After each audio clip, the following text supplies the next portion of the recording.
Way above there was a movement. In his dark clothing his every twitch counted. He folded over, a half thing bent, as if examining his shoes like a pencil mark, most of which had been erased.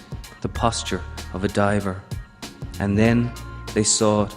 The watchers stood silent. Even those who had wanted the man to jump felt the air knocked out. They drew back and moaned. A body was sailing out into the middle of the air. He was gone. He'd done it.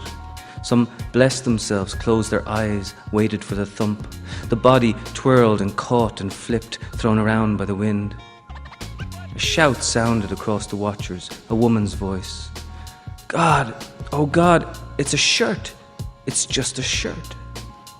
I used to write for my Hebrew school class because when I went to Hebrew school, in the 1980s. That was the time of all, Russian, Ronald Reagan's evil empire speech, and being Russian was so terrible that even in Hebrew school I had to pretend I was born in Berlin, Remember all those movies, Red Dawn, Red Gerbil, Red Hamster, So the only way I started writing was to make fun of the Hebrew school for my other students so they would like me. So I wrote a version of the Torah called the Genorah, where Exodus became Sexodus and stuff like that.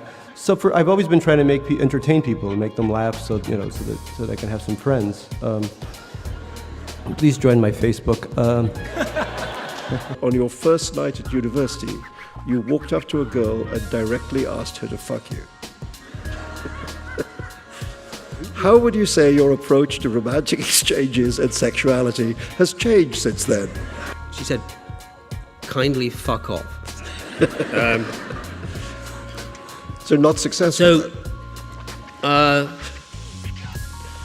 not successful, and I never tried that again, quite so directly.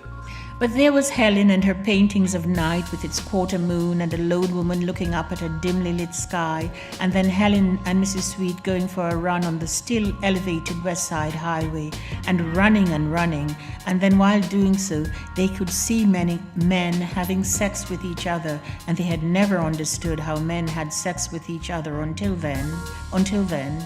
And Helen said, "Wow." But she said wow about everything.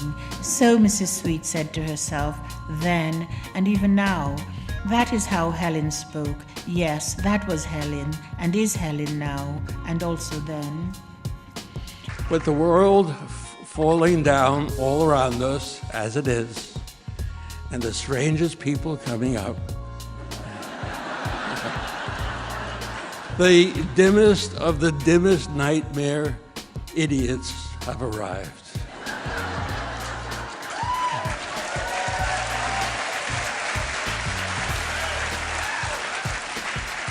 So I can only hope and pray that they never read any of my books. Then I would have utterly failed. So this is to say with a full heart, thank you. Thank you.